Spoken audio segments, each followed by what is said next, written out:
Okay, welcome to part 4 of our first complete upper and lower denture setup. And as mentioned before, there's many ways to tackle this complete upper, complete lower denture. I chose this way as a easier way to possibly learn and get things in the right position.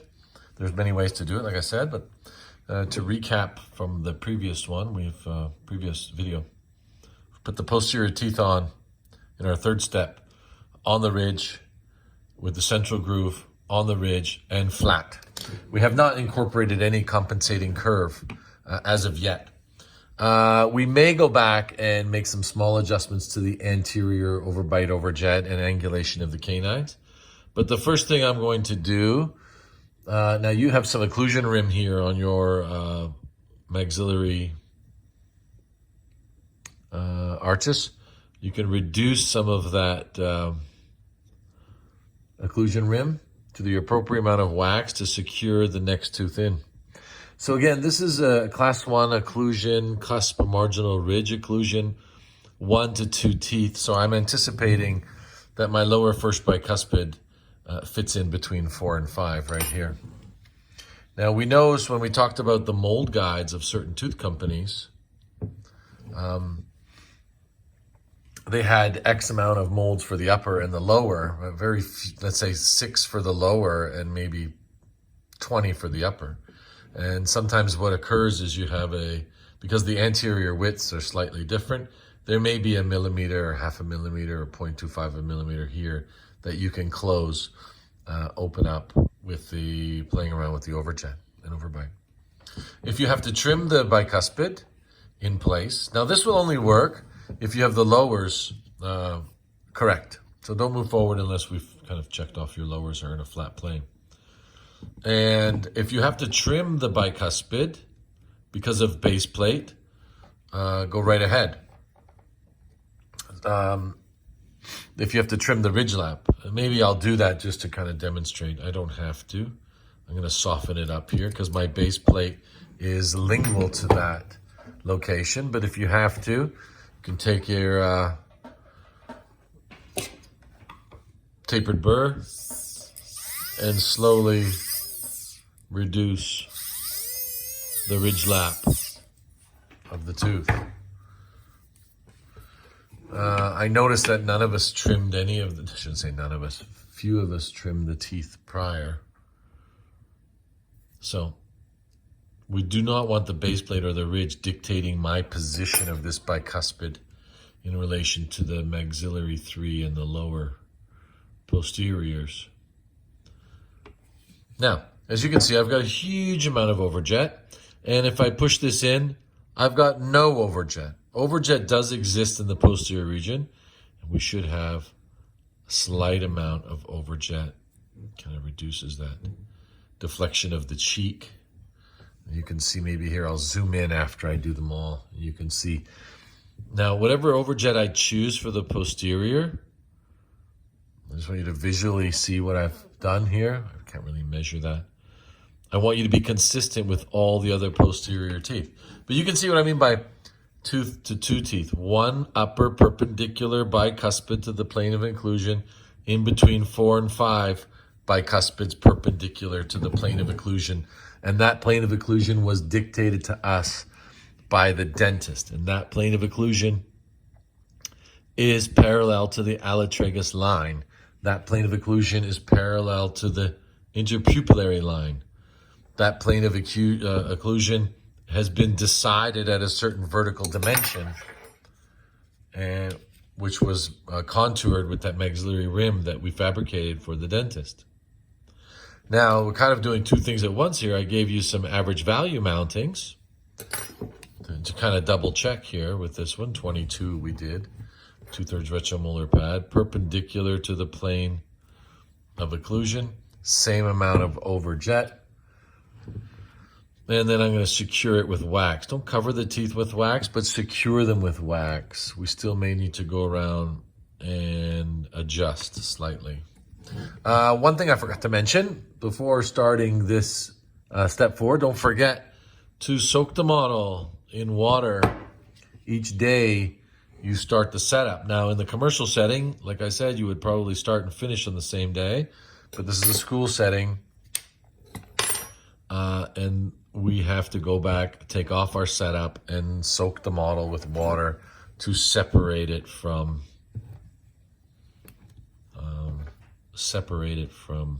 the model, because this is going to go for trying. And if I look down here, I can see that I got the same overjet. If I look from the facial, I can see that it's not too depressed or hiding behind the canine, or it's not sticking out too bold from the upper canine, kind of taking its place as the most prominent tooth in the aesthetic zone.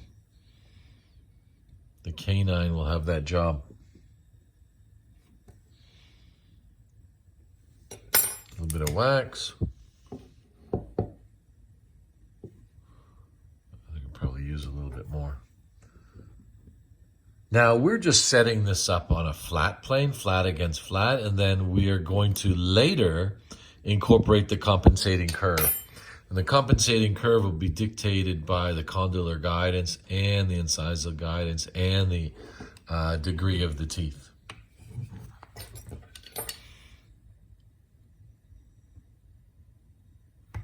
And there we have number 7.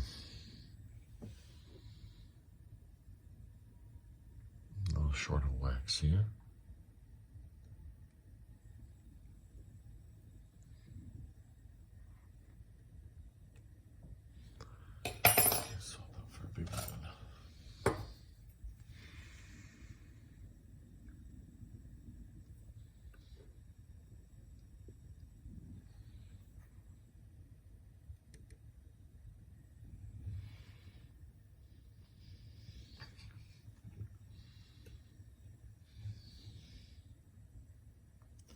So today we have a bit of a shortened day due to our midterm exams.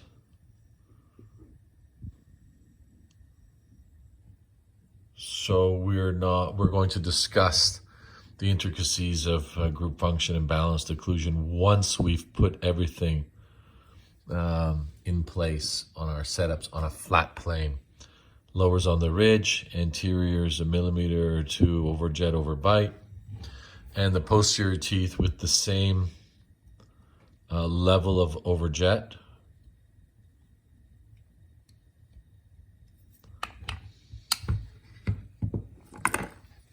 Well, that's good, isn't it? Put that back on. I'm just going to rotate this out here. Increase the overjet on number 6. And you can see here, if I can zoom in, as we'd mentioned earlier, these 3 cusps line up with the canine and these 3 cusps. Is there something aesthetic to that? No, but this is our, Dentsply EPF 20-degree setup, and it seems like all denture teeth have formed themselves from that blueprint, let's say, of group function denture occlusion. Where the teeth separate themselves are in composition, shade, occlusal morphology, the size of the occlusal table.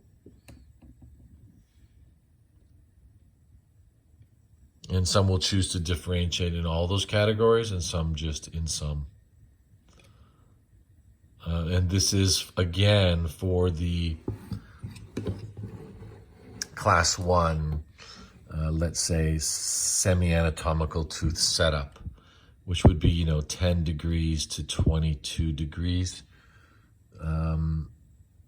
These teeth here from Vita, I'm assuming, are between 18 or 16 and 22, depending on where they're measured from.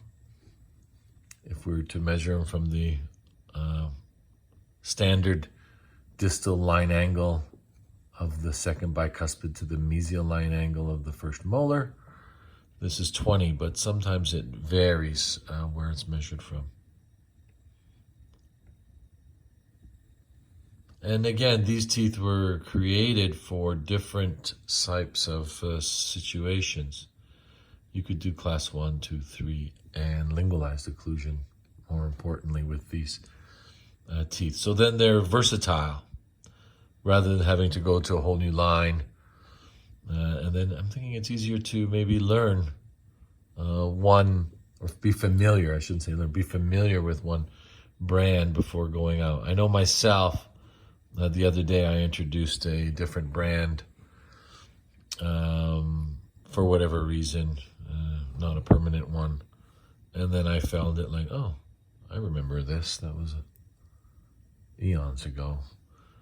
But there is some slight variation. So I'm waxing it up as I'm going along. Do I have to wax it up completely? No, but I'm going to put a majority of the bulk of wax on here and then let the compensation or a percentage of deformation of the wax occur now.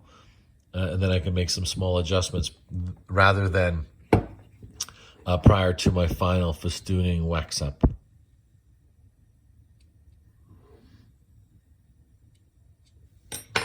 Get a little alcohol torch if you want to soften things up smoothly. Be careful, don't burn the teeth. They were plastic. And there we have one posterior side set up on a flat plane to the flat plane of the lower. So I just followed along here, but if the lower is not flat, then there's no way the upper is going to be flat at all. If the lower is not flat on the plane, don't even attempt the uppers. Really, the engineering here is in the denture teeth themselves, not us. We're the de-engineers. The teeth are engineered to occlude together with slight small discrepancies that we can fix with our handpiece to create some asymmetry and maybe some maximize lateral excursions or protrusive contacts minimized.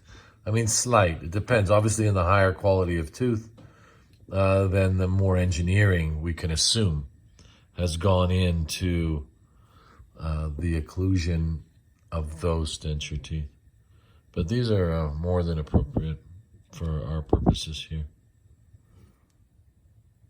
And I'm just adding some wax. As you can see, I spend more time with the wax than actually setting up the teeth. But I think that's the, some people have like a big hot iron here to keep the wax soft. And we'll find our own method. So bicuspid number 4, perpendicular to plane of occlusion. And it must be because the lower 4 and 5 were perpendicular to the plane of occlusion. And I'm just moving the neck in. Rotate counterclockwise, it seems a little bit. And there, I may have to go back and adjust number 3. There's a slight, I closed it. I thought maybe there was a diastema there, but there wasn't. I just moved it a little bit. Mesial number 5. Again, no diastemas, please, between the posterior teeth. There's number 5. Same over jet. I'm just going to soften my wax so my wax doesn't dictate the location of where my first molar is going. Put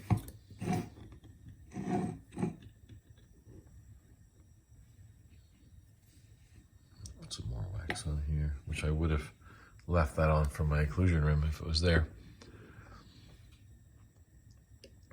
The old EPF densplate technique, we had an aesthetic control base, which gave us, labial and buccal contour or corridor. And then we set up, mounted with the pin tracers and then reintroduced. So we had 2 sets of base plates.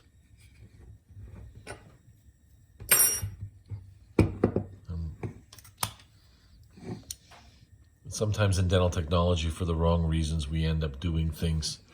Obviously, time is the directive many of the times. I'm not saying it's the best reason, but it occurs. The time value.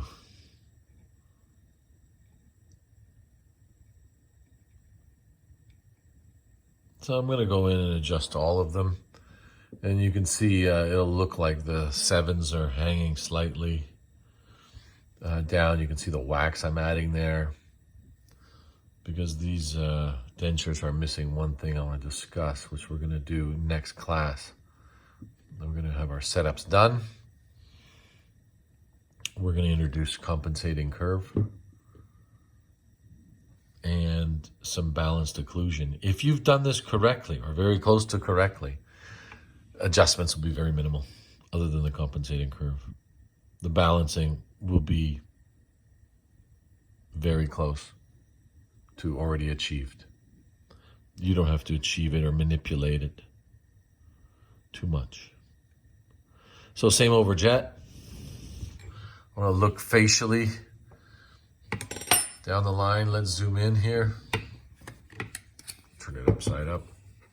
So I've got the right buccal extension, let's say, of the first bicuspid, or the right segue between 3 and 4. I need to go in and fix here a little bit. Number 5 is rotated. And these teeth, when they are occluding, they do have some room when they are occluded.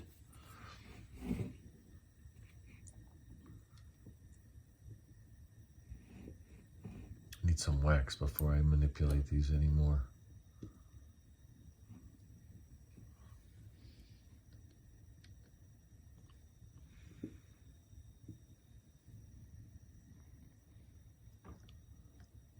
They just seem to be fell out of the socket, so to speak. We'll soften them up.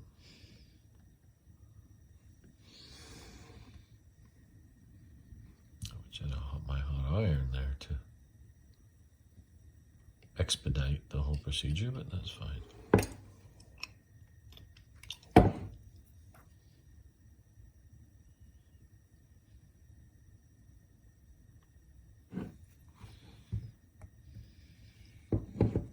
Close enough.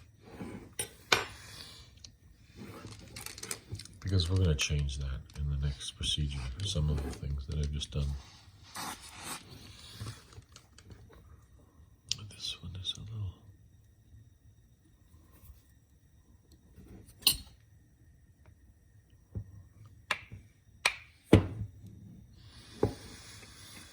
So we'll let this harden a bit as I soften it a little bit. Won't take long. So here at this moment in time, double check for any extreme asymmetries that you want to change. But one thing we're going to start next class is we're going to loosen the condylar guidance. And I want to show you this when the patient goes into protrusive. There's an anterior contact, and they just miss, and numbers 6 and 7 are off the plane. Numbers 6 and 7 are off the plane.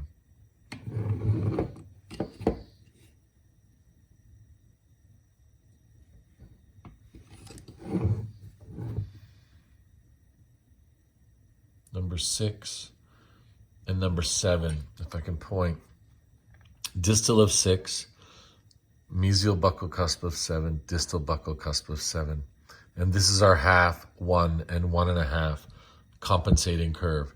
This would be our Christensen's phenomenon on 2 flat planes that the patient discludes in the back. Without compensating curve, patient would go forward, and the upper denture, if I can kind of take it out here, I should be able to. I should be able to. There we go. The upper denture will fall down here at the back and be under, it would be start to move under function, under protrusive function. The denture will start to fall down. You can see this position here, what I'm doing. You see the posterior of the maxillary is coming down. This is going to create atrophy, sore spots, and discomfort and complete dissatisfaction here in the anterior. And then next appointment, we'll talk about, creating this compensating curve in the back. And the reason why I have you do it this way is that you can visualize how much compensating curve. Conversely, if we did it the other way, we'd set the maxillaries up first, and then we would set the distal buccal mesial buccal and distal buccal of 7 respectively off the plane, roughly the same amount. So I leave you with that today. Don't forget to double check your anterior overbite over jet if it's changed. And we will see each other around the classroom to assess. The goal today is to end up at this stage here.